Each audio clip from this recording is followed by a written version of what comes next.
Okay, so here we have the Razer Blade 16, and this thing is kind of like the Mac Daddy of 2023 and 2024 gaming laptops. One of the most expensive on the market, and with some of the best specs that you can find this year. Razer made some massive improvements here over the typical Blade 15, and I'll get into that. And I had this laptop for quite a few months, so this is going to be sort of a long-term review. And this is the 2023 model here, but it's quite literally identical to the 2024 model other than the screen. And I'll talk about that too. Like, even performance-wise, this review should pretty much apply to whichever year model you get, but I'll still touch on the differences nonetheless. So this thing has the RTX 4090 in it, the top laptop GPU, which is really a desktop 4080 clocked down, but regardless, it's running at the full wattage of 175 watts. Yes, you heard that right. Razer, who typically only had like 100 or 110 watt GPUs in their laptops, now has a full wattage mobile GPU in their machines. Yes, it is a tiny bit bigger than the Blade 15, but the thermal advantage and wattage advantage is well worth the trade-off, in my opinion, and we love to see it. I'll also give some graphs that can show you what to expect if you go for the RTX 4080 or 4070 version of this machine. We also have an Intel i9-13950HX in here, which is one of the top spec Intel chips seen in laptops in 2023. It can run at about 170 watts at the highest is what I achieved, which is pretty insane considering this is not a very thick laptop.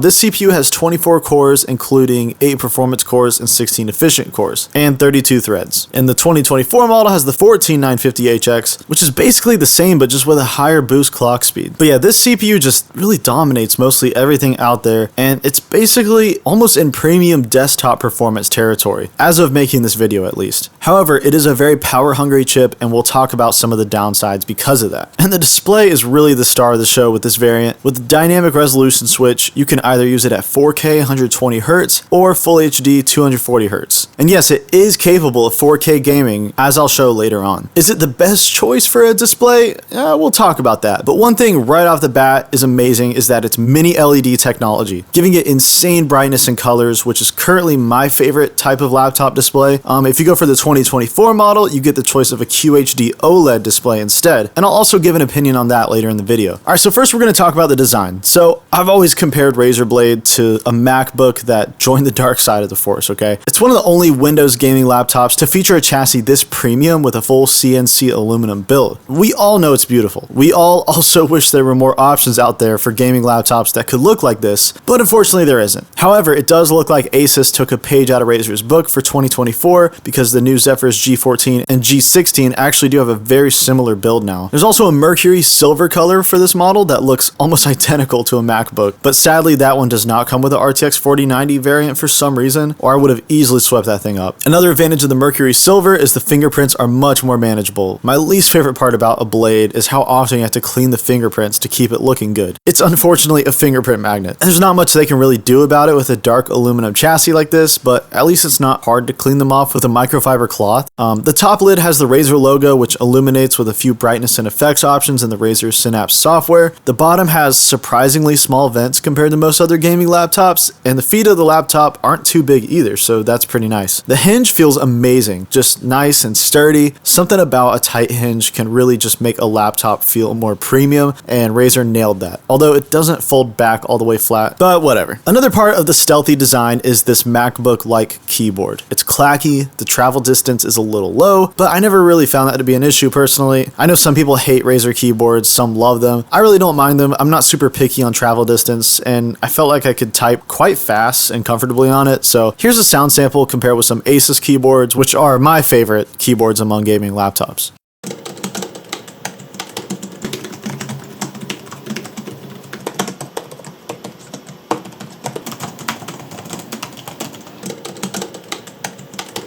Also, the keyboard is centered, which grants us some upward firing speakers and no number pad, which I strongly prefer. I've said it a million times, but on a laptop smaller than 17 inches, it just makes more sense to have a centered keyboard. It keeps everything uniform and keeps the trackpad in the center as well, usually. Speaking of trackpads, this thing is massive. Probably the largest trackpad I've used on a laptop ever. People had problems with palm rejection when this thing first released, but Razer has been quick to put out firmware updates that have fixed that issue. I had no trouble with palm rejection, and since it's it's a glass trackpad, it feels insanely smooth to use and click. Here it is in comparison to some other glass trackpads from Asus laptops and to a plastic trackpad like on the Lenovo Legion Pro 7i, which in comparison to this one feels much less premium and a bit more annoying to use.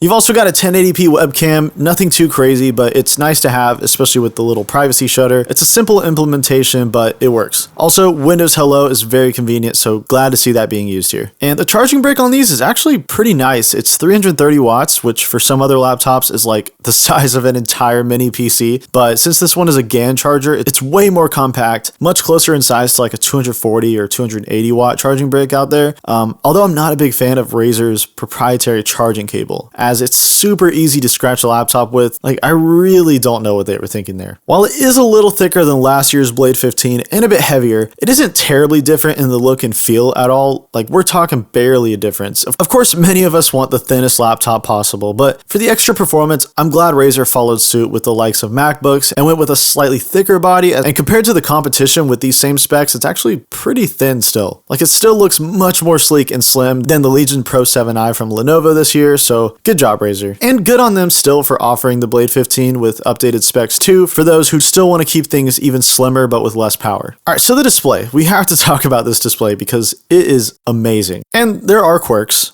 So first of all, it's mini LED, which is already a huge selling point. You've got thousands of dimming zones with an array of LEDs used as a backlight. This means insane brightness over 1,000 nits, extremely vibrant colors, and some of the best HDR you can get on a laptop without the risk of burn-in from OLEDs, and obviously going way brighter than OLED. The downside to this, of course, is some blooming in certain scenarios, which is hard to spot in games and movies, but can get pretty noticeable in browsers and creative applications, especially when the brightness is lower. I've made a whole video on this, so I strongly recommend checking that out after this if you're interested in learning more. But basically, even though there's about 1,000 dimming zones on this thing, it's still not quite enough to eliminate blooming, and the dimming algorithm also plays an important part. I'll admit that this panel's, or Razer's dimming algorithm is better than Asus's mini LED algorithm, but it's not perfect either. And it also depends on the panel you get. So you'll either get a BOE panel or an AOU panel. Those are the manufacturers. And I'm not sure of a way to guarantee one over the other, but basically people have had a lot of issues with the BOE panel, having more blooming and other glitches, while the AOU panel tends to be much more reliable with a solid dimming algorithm like the one I have here. You can check which one you have using a program like HW Info, and while it looks great, of course, there's still one big issue I have with it, and that's the lack of a single zone dimming switch. Asus has these on their laptops to allow users to switch to a more uniform brightness across the whole display, but Razer for some reason has not included this here. So creators may have to deal with colors that look off or windows on your desktop with strange brightness variations. It's just kind of sad to me that that's not there on this machine. No one else has done this besides Asus for some reason. I don't think it'll be a deal breaker really, except maybe for some creatives out there, but it's just weird to me that they didn't include that when half of the marketing on this thing has been for creators and gamers alike. Now on the OLED one for 2024, you won't have to worry about that, but I'll talk about that more in a second. Now let's talk about the resolution switch. So this is a 4K panel, which I'd argue on a 16-inch display is kind of redundant. Of course, desktop icons and text looks insanely sharp. Like, yes, noticeably more sharp than QHD, I'll admit. But games as a whole, to me, they don't look that much different. Like, I found myself just gaming at QHD most of the time, even while I was in 4K, because it gave me way more FPS, and I found that it still looks good. So, I mean, the cool thing though, for some esports players out there, is you can swap over to the full HD mode and boost the refresh rate from 120 to 240 Hz, which looks very smooth in high FPS games like Overwatch, and obviously your FPS will be through the roof because Full HD is much easier on the GPU.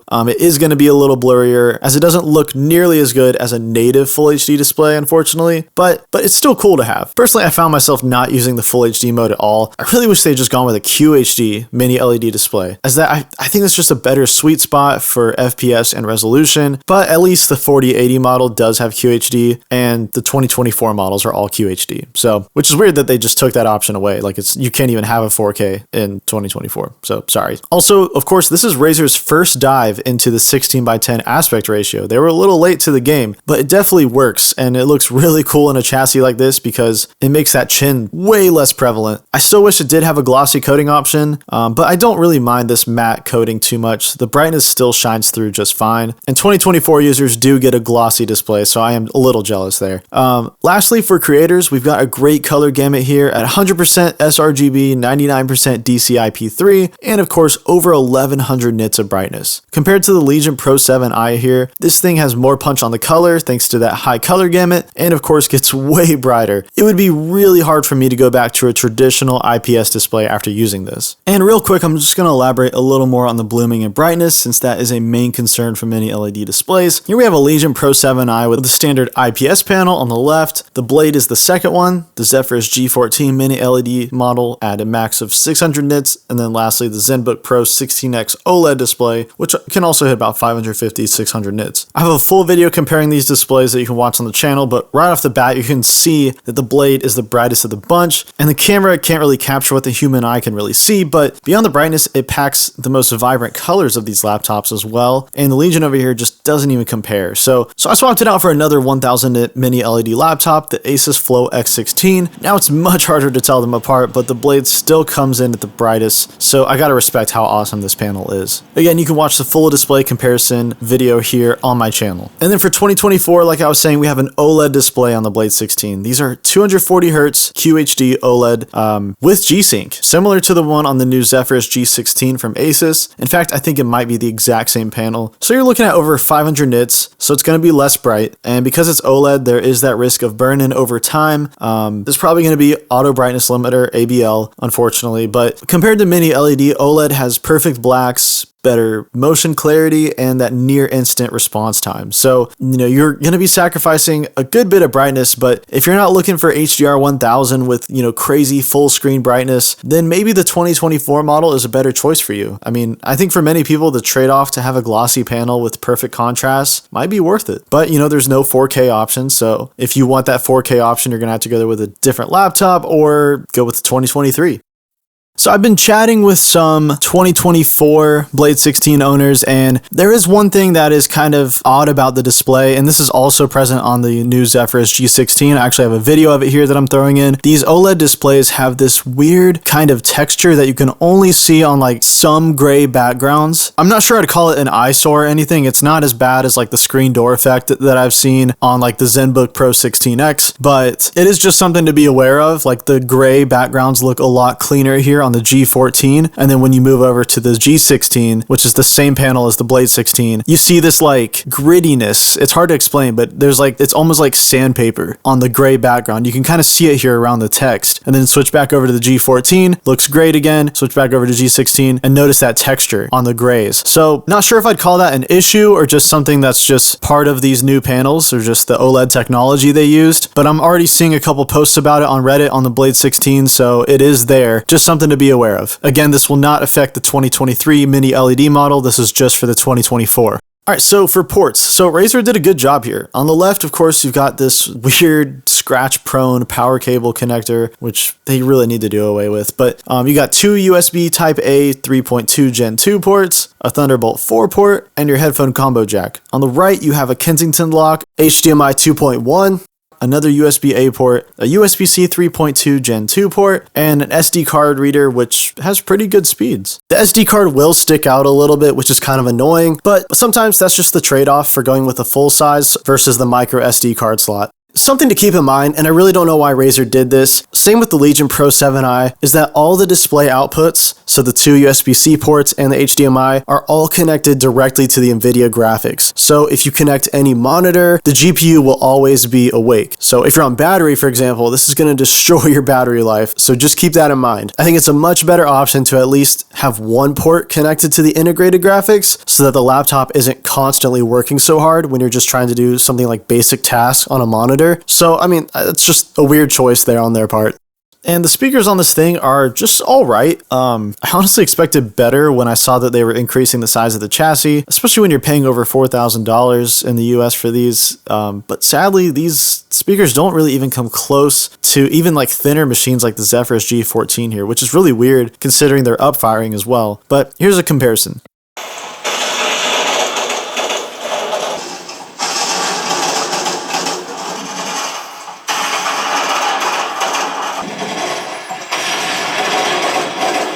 All right, now internally, you have two SSD slots. They're kind of weirdly stacked here, which makes it kind of hard to get a double-sided drive without some modifications. So it's probably best to just run two 2TB sticks that are one-sided if you have them. You've got two RAM slots, of course, which can run up to 5,600 mega transfers per second. Also, if you got the 2024 model, instead of Wi-Fi 6E, you're going to get Wi-Fi 7 from the Wi-Fi card here, so that's pretty cool. The 95 watt-hour battery here, which is quickly eaten up by the components, but I'll talk about that later. And then you've got your two fans here, and then of course in the middle is the vapor chamber, which is largely responsible for keeping this thing from throttling in a body this thin. So let's take a look at the software. So inside Razer Synapse is some pretty interesting functionality, and I'm glad to see Razer improving it because I noticed Synapse has a few more key features now than it used to. When you buy one of these, this is pretty much all that's installed, so you don't have any bloatware from the factory, which is pretty nice. However, because of this, you're responsible for updating all of your drivers. So for Intel drivers, you're going to want to get those from Intel's website, NVIDIA drivers from NVIDIA, and then Windows Update usually handles the rest. And then of course, any Razer specific drivers and BIOS updates can be found on the product support page. So in Synapse, you have, and it might look different from this in 2024 because I know they're actively working on it right now, but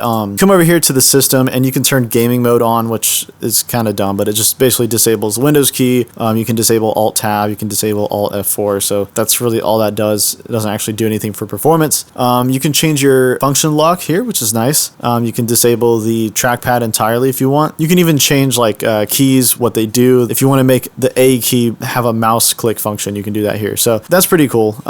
Then on the performance, this is where you can pretty much do everything for tuning the laptop how you want it to perform. So balance mode is pretty great. You can have it just automatically adjust fan speed as needed, or you can set a target fan speed and it will adjust performance as necessary. Silent mode is, basically silent, although I did find the fans to actually be constantly on just at a very low RPM in silent mode, which is kind of annoying, but again, they are super quiet still, which that is good. Of course, performance is a bit limited here, but it still does really good, and I'll explain that later. And then lastly, you've got custom mode. So this is where some magic is happening here. This is much more intuitive than the Blade 15. You can do CPU options for power. You can do GPU low, medium, and high. You have a max fan speed mode here, which is sweet. And then enabling CPU overclocking is really cool. So you don't actually even have to overclock your CPU when you enable this. It just really gives you full control over your wattage, your boost wattage, your sustained wattage. So that's just nice to see. Like you could actually even just gimp your wattage here if you wanted to. Like you could have it run at maybe 60 watts max or something, or 20 watts max. So this is cool. And you can undervolt here too. They might have removed undervolting now, but if not, you can still undervolt in throttle stop. And then on battery, the only thing that's going to be available is balanced for some reason, not silent mode, which is really weird to me, but balanced is still pretty good, I guess. It's just weird. Like, why is there no silent mode on battery, but whatever. And then the display tab is where you can change your refresh rate. In the 4K mode here, like I'm in, I can only go up to 120 hertz or 60 hertz. You can have it change automatically as soon as you unplug, which is nice. And then you can also switch right here to the native display mode. If you're on the mini LED 2023 model, you can change it to that full HD 240 hertz right here. It does require a restart though, which is really annoying, but I guess it's what they had to do for some reason. You can also change your color profile, and then if you click here for GPU mode, you can look at your Advanced Optimus settings and NVIDIA control panel. Advanced Optimus is a feature that is nice to have and new on the 2023 models of the Blade, where it will dynamically switch between Optimus or just the NVIDIA graphics only for your laptop. So that can increase FPS, especially in games that are high in FPS already, like Overwatch and CSGO and stuff like that. So that's where that comes in handy. And you can even enable this little switch so you can do it on your own. On the battery tab, you have a battery health optimizer, which is good to see from them, so you don't have to worry about degrading your battery as fast. If you leave it plugged in often, you can leave it at 80% so it doesn't degrade your battery as much, or lower than that, down to 50%. And then the lighting tab is where you can adjust the brightnesses and effects that your laptop is going through, whether you're plugged in or on battery. So that's nice. You can set, idle times, when the display turns off, stuff like that here. And then you have your more advanced effects at the bottom here. You can go to Chroma Studio, for example, even customize each key a separate way and do different effects. It gets pretty complicated. I'm not going to go over this whole thing because it's pretty self-explanatory. You kind of just have to mess with it to figure it out. Then you have some of the more gimmicky things like the Kinect connects your lighting to certain games. So sometimes like a certain action in a game might trigger certain lighting on your keyboard, which is kind of cool. Again, the Studio for creating lighting effects. You got the Chroma visualizer, and you can set like macros here. So lastly, in the general settings, you can check for Synapse updates, turn off notifications. You can also check your firmware updates here. It'll launch your browser and take you to the support page for your laptop, which is nice because the Blade 16 has actually had some pretty significant updates. So if you go to the page right here, you'll just click like Blade 16 and you can see they've had a firmware update, BIOS update, and a display firmware update. Basically, you just follow the instructions on the page and you can get the latest BIOS there. And that's pretty much it for the software. So moving on, let's kind of talk about my favorite part about this thing, and that's the fan noise. If you're subscribed to my channel, you'll probably know that fan noise is important to me. I like to bring my laptop places since, it's a laptop. I don't want people staring at me as my machine just prepares for takeoff, sounding like a jet engine. So I was actually really happy to see some great fan tuning here from Razer. So at the custom highest profile, our fans only max out around like 47.5, 48 decibels. So kind of nice to see. And I'm just going to go ahead and pull up my fan noise to performance ratio here. So you'll see like in the turbo, like the highest performance mode, the Blade is pretty much at the top here with the Legion Pro 7i. Really the only reason the Legion beats it is because it just has a slightly higher graphical output. It is actually a little bit louder and it sort of pulsates in comparison to the Blade 16, which seems to run at a sort of steadier, lower level than the Legion. And then balanced mode is really where this thing shines. You can see here it's 43 decibels and leading the charts. Like it does so good in balanced mode, and that's really honestly where I prefer to use this thing. Like I was playing Overwatch in balanced mode. Like you can game for hours in balanced mode and barely hear the fans. 43 decibels is really not that much. So that's really nice to see how well it does there. And then silent mode, it's right up there with the G14, which to me has like the best silent mode, but this is just the stock silent mode, 40 decibels, and we're killing it. Like we're so far ahead of the competition now. And again, like you can comfortably game in silent mode on this thing, and that's one of the coolest parts to me. Is like I love it when manufacturers tune their laptops to where you can actually do something on silent mode. Like that is just awesome. I hate it when they just cripple performance in silent mode just for the sake of fans. Like give me a little performance if I need it, I'd almost rather manufacturers have a silent mode and then like an ultra silent mode. Like ultra silent can be just your super gimped, like choppy performance, sure, for the sake of no fans at all, but give me like a silent mode that actually has a little kick to it, And then of course you have a max fan speed toggle, which will lower temperatures a bit, but it pushes those fans well past 50 decibels. I don't really recommend this unless your thermals are just your top priority.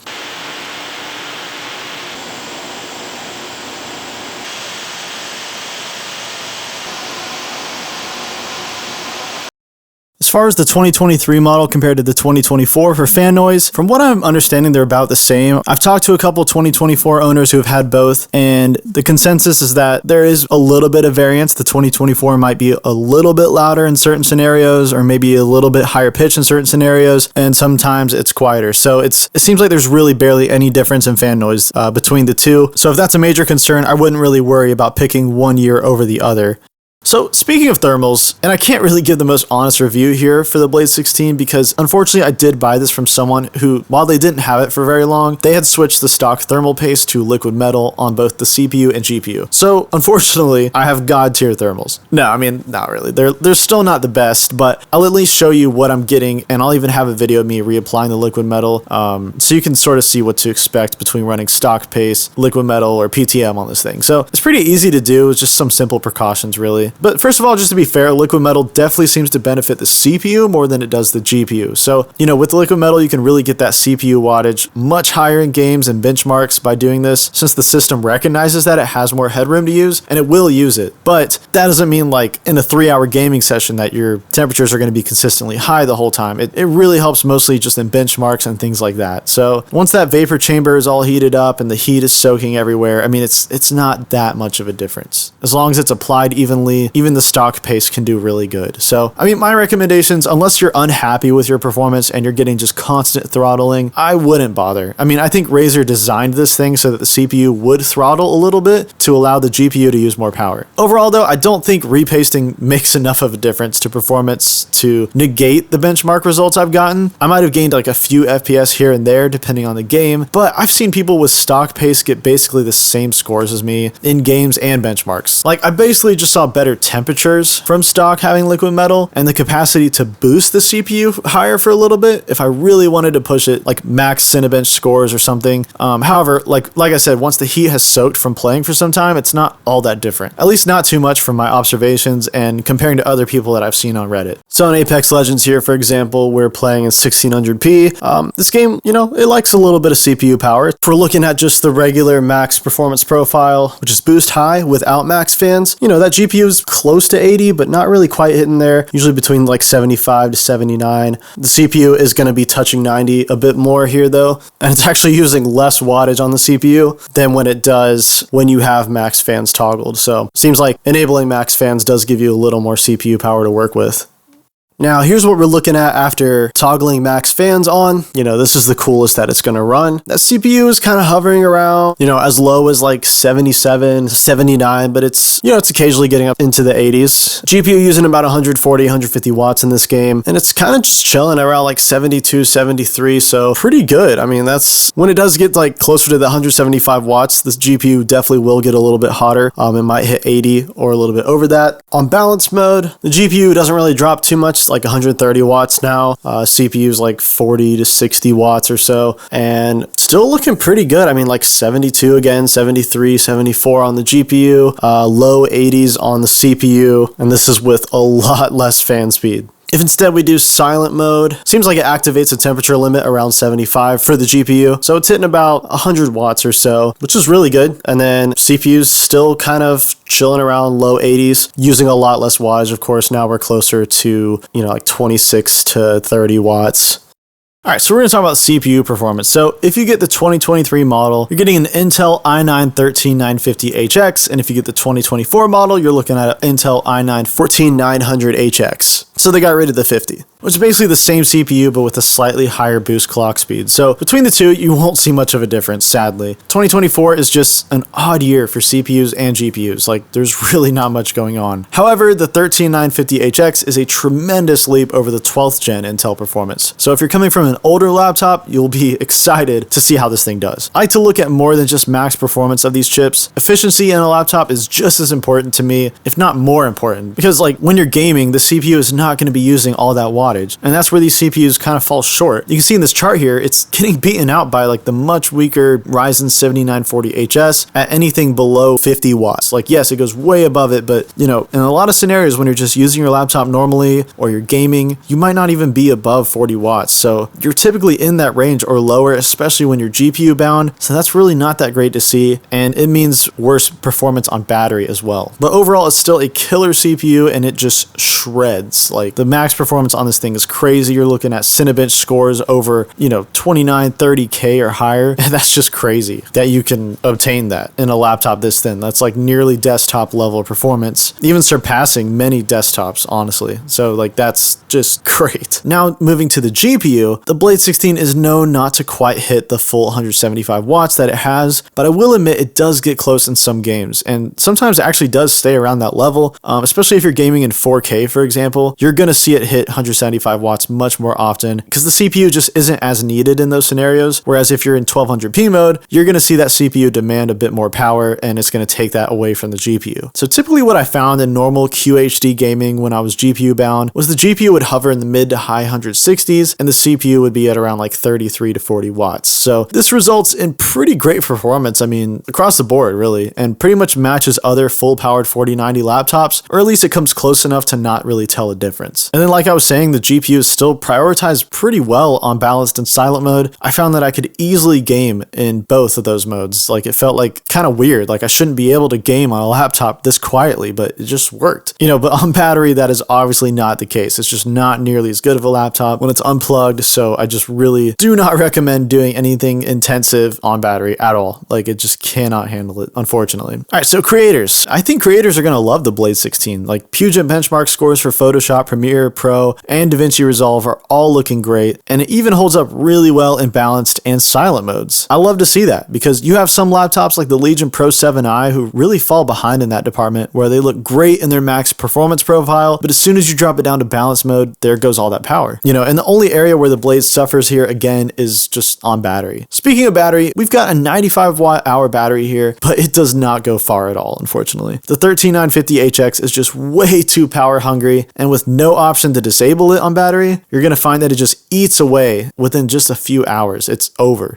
And people might think that the 2024's 14950HX will fare better, but sadly, no. It's still the same power-hungry CPU, so the HX chips are just not meant for good battery life. Nor are they efficient enough to offer great performance while on battery either, which is kind of unfortunate. So like if you really want a high performance but good battery life laptop, your only option really is like the Zephyrus G14 with a Ryzen CPU. I mean, the Intel like H chips, like the Ultra 9 or the 13900H from 2023 are, you know, quite a bit more efficient, not quite as much as like Ryzen, but those will definitely do a lot better. So maybe like a Zephyrus G16 with the 4090 might do well too with power and battery. But yeah, the options are really limited with them putting like these crazy power hungry CPUs in so many of these laptops. So gaming performance. And yes, I know my voice just got more nasally. I got a cold in between recording different parts of this video. But anyways, so gaming performance, let's go ahead and just start with Call of Duty here. This is Modern Warfare 2. Eventually I'll have Modern Warfare 3 benchmarks here, but for now this is the Modern Warfare 2 benchmark, which I have a good amount of data for. So the Blade comes in second place,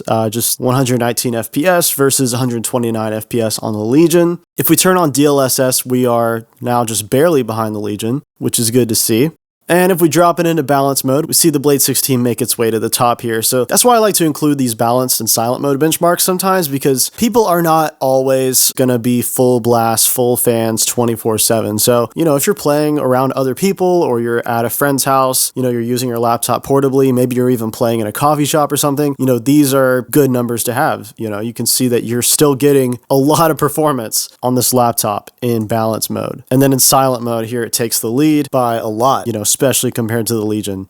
Looking at Cyberpunk 2077, this is the RT Ultra preset on the in-game benchmark, 1440p. The Blade 16, again, is just right underneath the Legion Pro 7i, which, I mean, this is great to see. You know, both have that full-powered RTX 4090, and the Blade, despite it being more compact, is still right up there with that Legion. If we do the Ultra preset on Cyberpunk, we are pretty much tied with the Legion, 109 FPS, and at 4K, you're still getting about 55 FPS on the RT Ultra preset. So, like I said earlier, you can game in 4K on this machine. You could always lower settings a little bit too if you're really worried about FPS. And then just the high preset, looking at about 134. And Cyberpunk is just one of those games with a lot of different crazy settings that you can do. So I went ahead and did one with the RT overdrive setting. This has the ray reconstruction on, and we're getting about 89 FPS here. This is with frame generation, so pretty good, you know, about 90 FPS basically on what are essentially the max settings for this game. And keep in mind, these benchmarks are going to be pretty much the same whether you're getting the 2023 or the 2024. As I've shown earlier in the video, if you skipped ahead, these two laptops are almost indistinguishable in performance. And if you did skip ahead, I definitely recommend going back and just watching those parts just to understand what you're really going to see as a difference between the two.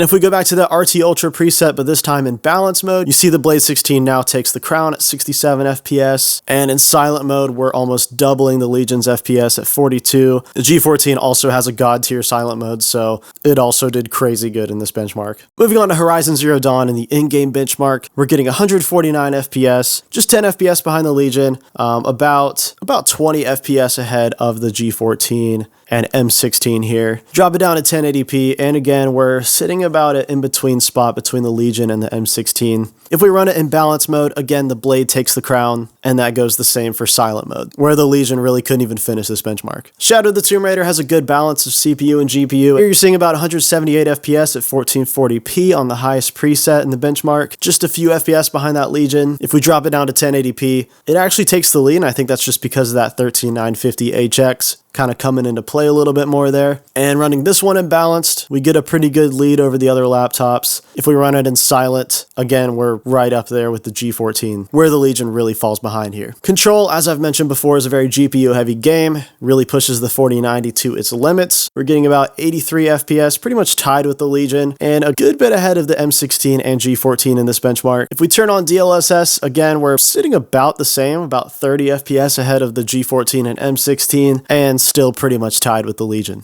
CSGO is more demanding on the CPU, and here we're again tied with the Legion, 557 FPS. You can't even run this benchmark anymore, unfortunately, with the Counter-Strike 2 update, but I did have this data from before they updated. And then when we drop it down to 1080p, again, it looks like that 13950HX is really coming into play here, giving us more of a lead over the Legion. Red Dead Redemption 2 in the benchmark with the favor quality slider maxed out on DirectX 12, getting about 108 FPS, which again is a really good result. You know, you might be picking up on this, but these 4090 laptops are just leagues ahead of the 3070s, 4070s, 3080s, and all these GPUs from previous years or just lower tier GPUs here. Forza Horizon 5 on the extreme preset in the in-game benchmark, 1440p, we're looking at 119 FPS here. For some reason in this game, the Legion takes more of a lead. I really don't know why, but the Blade is barely ahead of the G14 here. I really don't get it, but this game really liked the Legion Pro 7i for some reason. But if we instead run it in balance mode, the Blade only loses 4 FPS, which is just crazy. So it easily takes that #1 spot. And if we run it in 4K, now it's pretty much neck and neck with the Legion. I think that's really what helps it push closer to that 175 watts is when you're in this 4K mode. And again, this is another example. You can run this laptop in 4K and get really playable frame rates in a lot of games. Like, look at this, 100 FPS in 4K on Forza Horizon 5. Like, you know, when you see this data, you can't really say that this is not a 4K capable laptop. It definitely is. In Starfield, it barely leads the pack here at 78 FPS. Still a pretty good lead over the G14 and way ahead of the Flow X16 there. Unfortunately, this data was towards the launch of the game, so it would definitely get more FPS now across the board after the updates that they've been putting out. And then if we do balance mode, the Blade takes a pretty huge lead here at 75 FPS, only losing like 3 FPS. And if we run it in 4K, yeah, you lose about 25 FPS or so, but again, you're still getting playable frame rates here at 51 FPS. If you want that 4K 60 FPS experience, you could easily just drop a few settings. And like I said, this game has been patched to run a lot smoother now. So I'd bet it probably is hitting over 60 FPS now in 4K.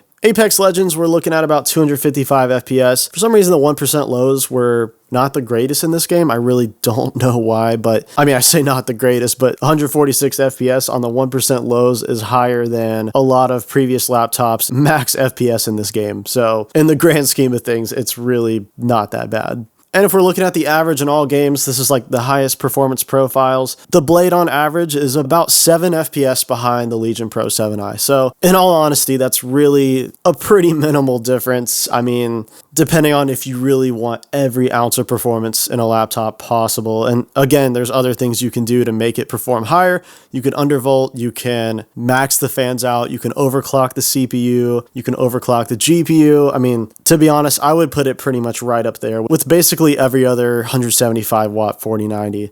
And it's about 19 FPS ahead of the M16 and G14's 4090s. Those are obviously the lower wattage, but the reason those are tied is because the AMD CPU doesn't use as much wattage, so the G14 is pretty much closer to 120, 125 watts the whole time, whereas the M16 has to give up some of its GPU wattage to that 13900H because it is a little more power hungry. So it also ends up running at about, 120 to 130 watts or so most of the time, especially in CPU bound games. It's a decent bit ahead of these more portable laptops, but again, that's what those are for. Those laptops are much more portable and lighter weight. I'm also going to be comparing this to the Zephyrus G14 4090 model that came out in 2024, so be on the lookout for that. Make sure you're subscribed. And if we look at the average with the laptop's balance mode instead, you can see the Blade just really excels here. I mean, now it's about 8 FPS ahead of the Legion, so, take that as you will. I mean, the Legion's balance mode is not bad by any means. It's still doing really good, and we're like 34 FPS ahead of the 4070 here. And then in silent mode, that's when that gap really widens. So yes, the G14 does win here, but the Blade 16 is only 8 FPS behind on average compared to the G14, so I would call that a S tier silent mode. I mean, that is just